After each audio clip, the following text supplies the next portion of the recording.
നമസ്കാരം. കേരള ഗവർണർ ആരിഫ് മുഹമ്മദ് ഖാൻ നിലവിൽ സ്ഥാനമൊഴിയാൻ സാധ്യതയുണ്ട് എന്ന തരത്തിൽ വാർത്തകൾ ബി.ജെ.പി. ദേശീയ നേതാക്കളെ ഉദ്ധരിച്ചുകൊണ്ട് ദേശീയ മാധ്യമങ്ങൾ റിപ്പോർട്ട് ചെയ്യുന്നുണ്ട്.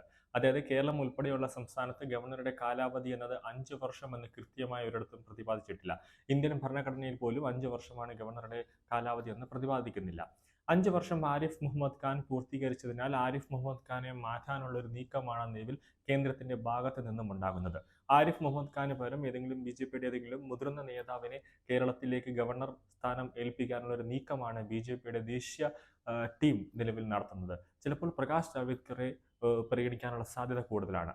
2024 നടന്ന ലോക്സഭാ തെരഞ്ഞെടുപ്പിൽ തൃശ്ശൂരിലും അതുപോലെ തന്നെ കേരളത്തിൽ ഒട്ടാകെ വോട്ടുകൾ നേടി ബി.ജെ.പിയെ മുൻപന്തിയിൽ എത്തിക്കുന്നത് പ്രകാശ് ജാവ്ദേക്കറിന്റെ മിടുക്ക് പരിഗണിച്ച് ചിലപ്പോൾ അതിനുള്ള സാധ്യത തള്ളിക്കളയാനാകില്ല എന്ന തരത്തിൽ വാർത്തകളും പുറത്തു വരുന്നുണ്ട്.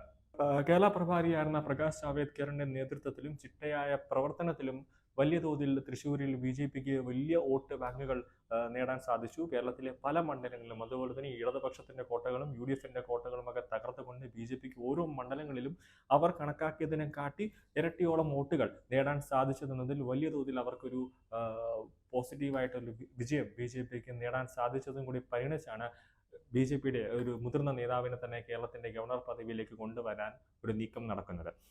ഇതുമായി ബന്ധപ്പെട്ട് 2 ആഴ്ച മുമ്പ് ഡൽഹിയിൽ പ്രധാനമന്ത്രിയും രാഷ്ട്രപതിയുമായി ഒരു കൂടിയാലോചന നടത്തിയിരുന്നു. ഇപ്പോഴത്തെ ഗവർണറുമായി കേരള സർക്കാർ ഇടഞ്ഞു നിൽക്കുന്ന ഒരു അവസ്ഥയാണ്. കാരണം ബില്ലുകൾ പിടിച്ചു വയ്ക്കുന്നതും അതുമാത്രമല്ല കേരള സർക്കാരിന്റെ വലിയ തോതിൽ ഗവർണർ തന്നെ ചെറിയ കാര്യങ്ങൾക്ക് പോലും വലിയ വിധത്തിൽ പ്രശ്നമുണ്ടാക്കുന്നത് ബി.ജെ.പി. നേതാക്കളെ പോലും അതൃപ്തി പ്രകടിപ്പിച്ചിട്ടുണ്ടായിരുന്നു.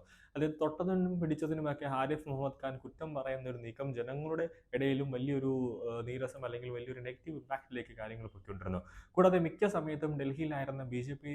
നേതാക്കൾക്കും ഒരു നീരസമായിരുന്നു. അതായത് ആരിഫ് മുഹമ്മദ് ഖാനെ വന്ന് കാണാനായിട്ട് നിൽക്കുമ്പോഴും അദ്ദേഹം ഡൽഹിയിലായിരിക്കും മിക്ക സമയം. മാസത്തിൽ പകുതി ദിവസവും ഡൽഹിയിലേക്ക് ആയിരുന്നു ആരിഫ് മുഹമ്മദ് ഖാന്റെ സന്ദർശനം. അപ്പോൾ തന്നെ കേരളത്തിലെ ബി.ജെ.പി. നേതാക്കൾക്ക് പോലും ഒന്നും സംസാരിക്കാൻ പറ്റാത്തൊരവസ്ഥയിലേക്ക് കാര്യങ്ങൾ എത്തുന്നു. അതും വലിയ തോതിൽ ഒരു നീരസമുണ്ടായിരുന്നു. പ്രകാശ് ജാവ്ദേക്കറെ സംബന്ധിച്ചിടത്തോളം കേരളത്തിലെ തന്നെ ബി.ജെ.പി. ഘടകത്തിന് വലിയ തോതിൽ ഒരു പ്രശ്നങ്ങളോ ഒന്നും തന്നെയില്ല.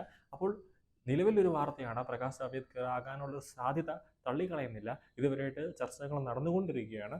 ഇനി ആരാണ് ഒരു ബി.ജെ.പിയുടെ ഒരു ഗവർണർ സ്ഥാനം, അതായത് കേരളത്തിൽ ഗവർണർ കസേരയിലേക്ക് വരുന്നത് ആരാണ് എന്നതാണ് ഇനി അറിയേണ്ടത്.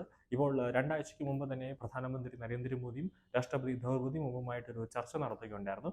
ആ ചർച്ചയിൽ ആണ് ഇനി വരും ദിവസങ്ങളിൽ അറിയാൻ പറ്റും കേരളത്തിൽ ഗവർണർ സ്ഥാനം ആരിഫ് മുഹമ്മദ് ഖാൻ തന്നെ നിൽക്കുമോ അതോ ഇനി ബി.ജെ.പിയുടെ ഏതെങ്കിലും മുതിർന്ന നേതാവിന്റെ കൈകളിലേക്ക് പോകാൻ സാധ്യത ഉണ്ടോ എന്നതാണ് ഇനി അറിയാൻ പോകുന്നത്.